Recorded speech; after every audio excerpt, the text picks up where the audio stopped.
Hello everyone, I am S Das, I am from West Bengal, Kolkata. তো guys, তোমরা যারা এখনও পর্যন্ত আমার চ্যানেলটা সাবস্ক্রাইব করনি, সাবস্ক্রাইব করে পাশে থেকো। এই চ্যানেলে তোমরা দেখতে পাবে ডায়েটিং, এক্সারসাইজ আর আমাদের সুন্দর সুন্দর মিনি ব্লগ। তো তোমরা যদি দেখতে চাও অবশ্যই সাবস্ক্রাইব করো, পাশে থাকো। আর হেলদি, সুস্থ এবং সুন্দর থাকা সবার অধিকার। আর ইউটিউবে এখন অ্যাভেলেবেল অনেক চ্যানেল পেয়ে যাবে। তো আমার চ্যানেলে তোমরা যারা বাঙালি আছো, বাংলায় ইজিভাবে অনেক টিপস পাবে, যেখানে আমি আমার বডি বিল্ডিং লাইফের পুরো জার্নি তোমাদের সাথে শেয়ার করব। আমি বিগত 4 বছর ধরে ওয়ার্কআউট করছি। এখানে যে এক্সপিরিয়েন্স আমি জিম থেকে পেয়েছি, আমার ট্রেনারদের কাছ থেকে পেয়েছি, সমস্ত রকমের সব কিছু আমি তোমাদের সাথে শেয়ার করব। তো এই বছর আমি আমার বডি বিল্ডিং কম্পিটিশনের জন্য নিজেকে রেডি করছি, তো প্রেপের জন্য রেডি হচ্ছি। সেই সমস্ত ডিটেলস আমি ধীরে ধীরে তোমাদের সাথে শেয়ার করব। তো এটা ছিল আজকের আমার জিম যাওয়ার ব্লগ। জিমে আমি যখন গিয়েছি, আমার সাথে আমার জিম পার্টনাররা কথা বলছিল। তো কথা বলার পর আমি আমার কথা বলতে বলতে আমি সেই সময় আমি আমার প্রথম নিয়েছি আমি আমার ফ্রি ওয়ার্কআউট। তো ফ্রি ওয়ার্কআউট নেওয়ার পরে আমি আমার জলের মধ্যে নিয়েছি BCAA। দেখো, তোমরা যারা নর্মাল এক্সারসাইজ করবে, জিম যাবে, তোমাদের এটা দরকার নেই।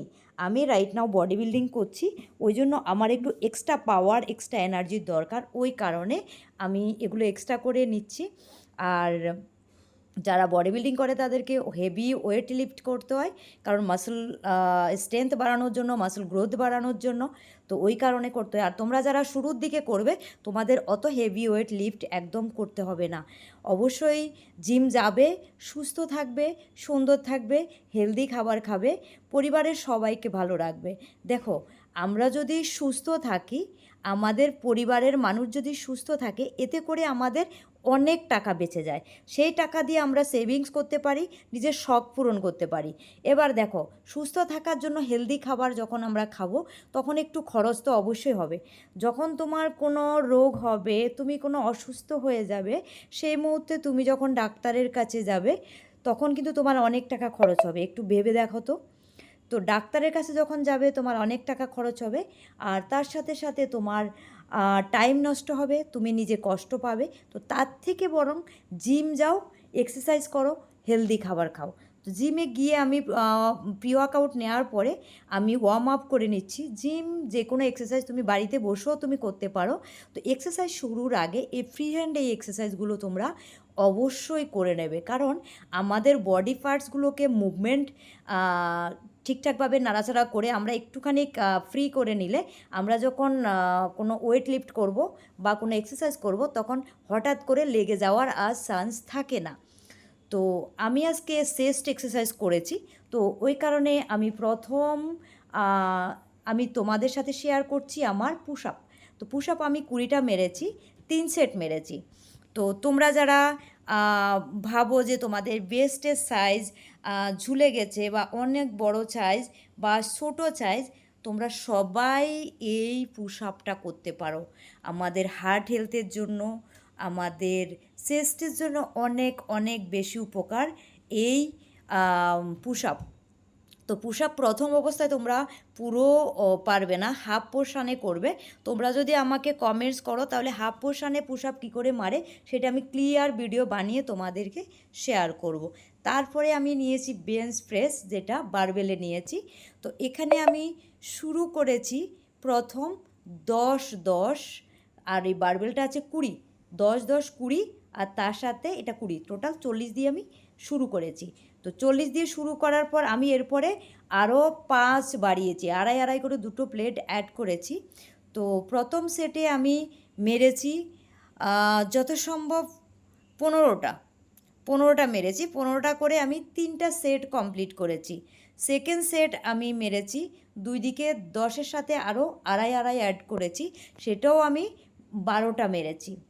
তারপরে লাস্ট সেটের সময় আমি সাপোর্ট নিয়েছি। দেখো, তোমরা শুরুর দিকে ওয়েট নিয়ে করার দরকার নেই। যখন শুরু করবে, জিম যাওয়া শুরু করবে, তখন তোমরা শুরুর দিকে ফ্রি হ্যান্ড করার চেষ্টা করবে, বা মেশিনে যদি এই চেস্ট প্রেসটা করো, সেই ক্ষেত্রে ওয়েট দেওয়ার একদম দরকার নেই। আমরা যারা বডি বিল্ডিং করি, বা আমি বডি বিল্ডিংয়ের সাথে এই মুহূর্তে যুক্ত হয়ে গেছি, কারণ আমার কম্পিটিশান যাওয়া অনেক একটা বড় ড্রিম। আমার ন্যাশনাল ইন্টারন্যাশনাল অনেক আমার ড্রিম আছে, জানি না কতটা কি করতে পারবো। তো সে কারণে আমার নিজের স্বপ্নগুলো পূরণ করার জন্য রাইট নাও আমি অনেক চেষ্টা করছি। মানুষের অনেক বাজে কথা শুনছি, অনেকের ভালো কথা শুনছি, অনেকের কাছ থেকে অনেক রকমের অবহেলা, অবজ্ঞা, অনেক নোংরা, অনেক কিছু সহ্য করতে হচ্ছে। কারণ অ্যাকচুয়ালি আমি সিঙ্গেল মাদার। তো ওই কারণে আমাকে এই সমাজের মানুষের সাথে কম্পিটিশান করে বাঁচতে গিয়ে, ইনকাম করতে গিয়ে অনেক কিছু শুনতে হচ্ছে। তবুও আমি ওটা পরোয়া করি না, জাস্ট ইগনোর করি। কারণ আমি একটা মেয়ে, আমি একটা মা, আমার বাচ্চার রেসপন্সিবিলিটি, আমার নিজের রেসপন্সিবিলিটি, সমস্ত কিছু আমি হ্যান্ডেল করতে হচ্ছে।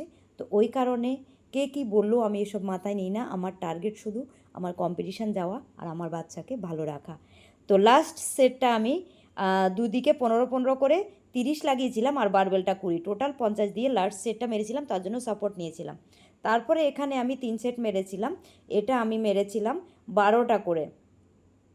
এটা আমি বসে মেরেছিলাম হাঁটু ভেঙে, এটা মেশিনে মেরেছি। তো তারপরে আরও যে এক্সারসাইজগুলো করেছি, দেখো চেস্ট এক্সারসাইজ যখন তোমরা করবে, শুরুতে এত এক্সারসাইজ করার দরকার নেই। আর এই যে আমি মেশিনে এখন চেস্টের জন্য, আপার চেস্টের জন্য এক্সারসাইজ করব। তো এখানে এই মেশিনটার ওয়েট অনেক বেশি, তোমাদের জিমে যদি থাকে তো ভালো। আর প্রথমে আমি এক সেট ওয়ার্ম আপের জন্য ফ্রি করে নিয়েছি, তারপরে আমি দুদিকে 5 লাগিয়ে নিয়েছি। এই মেশিনটা হেভি ওয়েট হয়, যারা জানো তোমরা তো জানো। টোটাল 3 সেট কমপ্লিট করেছি এই মেশিনটায়। তারপরে আমি এখানে 12.5 দিয়ে আমি চেস্ট প্রেস শুরু করেছি ইনক্লাইন্ডে। তো 12.5 দিয়ে শুরু করে আমি এখানে মেরেছিলাম যথাসম্ভব 12টা কি 15টা, আমি ভুলে গেছি। 12টার নিচে অবশ্যই করবে না। আর কারণ আমি 12.5 দিয়ে শুরু করেছি, তোমরা প্রথম অবস্থায় 5 দিয়ে শুরু করবে। ধীরে ধীরে তোমাদের যখন বডি স্ট্রেংথ পাওয়ার ধীরে ধীরে বাড়বে, তখন তোমরা অটোমেটিকলি বেশি ওয়েট লিফট করতে পারবে। তারপরে আমি নিয়েছি 12.5 নেওয়ার পর আমি নিয়েছি, আমি 10 দিয়ে শুরু করেছি যত সম্ভব, 10, 12.5, তারপরে 15 লাস্ট সেট। 15 দিয়ে আমি তখন সাপোর্ট নিয়েছি, কারণ সাপোর্ট ছাড়া কোনো কারণে যদি হাত ফসকে যায় তো, কারণ 15 করে দুটো হাতে উপরে তুলছি নামাচ্ছি, ফসকে গেলেই একটা ডিসব্যালেন্স বা শরীরে কোথাও লেগে যাবে, তো ইনজুরি যেন না হয়, তার জন্য লাস্টে আমি সাপোর্ট নিয়ে নিয়েছি। তারপরে এখানে যে ওভারহেড বা এই বেঞ্চে যে এই যে মাথার উপর দিয়ে নেওয়া আনা করছি, এই সেটটা কিন্তু অনেক মারাত্মক আমাদের চেস্টের জন্য। এটা লোয়ার থেকে আপার পর্যন্ত পুরো এফেক্ট আসে। তো তোমরা জিমে অবশ্যই এই এক্সারসাইজটা করার চেষ্টা করবে, আর বেঞ্চেই করবে অবশ্যই। তো দেখো, আমরা যারা বাড়িতে বসে থাকি বা যারা বাড়িতে আছো, তোমরা কিভাবে এই রকম ওয়েট দিয়ে এক্সারসাইজ করবে, তো সেটা যদি তোমরা আমাকে কমেন্টস করো, কমেন্টস করলে তাহলে আমি তোমাদের জন্য ভিডিও বানিয়ে নেব। এবার তোমরা যদি কমেন্টস না করো, আমি কি করে বুঝবো তোমাদের কোন এক্সারসাইজটা দরকার বা শরীরের কি সমস্যা আছে, কোথায় কি প্রবলেম আছে, আমার সাথে পুরো শেয়ার করবে, তাহলে আমি তোমাদেরকে হেল্প করতে পারবো। আশা করছি অনেক অনেক হেল্প করতে পারবো, কারণ বিগত 4 বছর ধরে কন্টিনিউ আমি এক্সারসাইজ করে যাচ্ছি। আমি আমার লাইফে একটাই গোল রেখেছি, আমার ফিজিক্স, আমার মেন্টাল হেলথ, আমার ফিজিক্যাল হেলথ, সমস্ত কিছু ভালো রাখতে হবে, তবেই আমি এই সমাজে কিছু না কিছু ভালো একটা জায়গায় পৌঁছতে পারবো। তো রাইট নাও আমার target competition international, national body বিল্ডিংয়ে। তো তোমরা সবাই আমার জন্য আশীর্বাদ করো। আর এখানে আমি ভুলে গেছি লাস্টে কী এক্সারসাইজ করেছি, সেটা দেখাতেও ভুলে গেছি। যাই হোক, আমি অন্যদিকে তাকিয়ে ভয়েস ওভার দিচ্ছিলাম। তো এখানে লাস্টে আমি যখন এক্সারসাইজগুলো শেষ করেছি, এখানে আমি নিয়েছি ওয়ে প্রোটিন, তার সাথে গ্লুটামাইন। গ্লুটামাইন আমাদের মাসলগুলোকে রিকভার করে, আর ওয়ে প্রোটিন আমাদের মাসল গ্রোথের জন্য অবশ্যই অবশ্যই দরকার। আমি যে ব্র্যান্ডের ওয়ে প্রোটিন ইউজ করি, আবতারের ইউজ করি। তো আবতারের যদি অরিজিনাল ওয়ে প্রোটিন হয় তাহলে অনেক অনেক ভালো। তারপরে জিম থেকে বাড়ি চলে আসলাম, মিনিমাম 3.5 ঘন্টা এক্সারসাইজ করে, হার্ডওয়ার্ক করে, কার্ডিও করে তারপর বাড়ি আসা, বুঝতে পারছো কতটা টাফ। তারপরে এই যে আমার লাড্ডু, ও কেমন বসে বলো তো, ও মাথাটা নিচু করে দিয়ে, অ্যাকচুয়ালি এতটা আহ্লাদে হয়েছে, ও কোলে বসবে, আগে মানুষ পেছনটা নিচে দেয়, ও আগে মাথাটা নিচে দেয়, এতটা আহ্লাদি হয়ে গেছে। মানে বাইরে থেকে আসলে আদর খাবে, আর যখন তখন আদর খাবে, এরকম ঘুরে ঘুরে মাথাটা নিচু করে দেবে। তো তোমরা যারা এখনও সাবস্ক্রাইব করোনি সাবস্ক্রাইব করো, ভালোবেসে পাশে থেকো, সাপোর্ট করো। অনেক অনেক ভালোবাসা তোমাদের জন্য। সুস্থ থেকো, ভালো থেকো।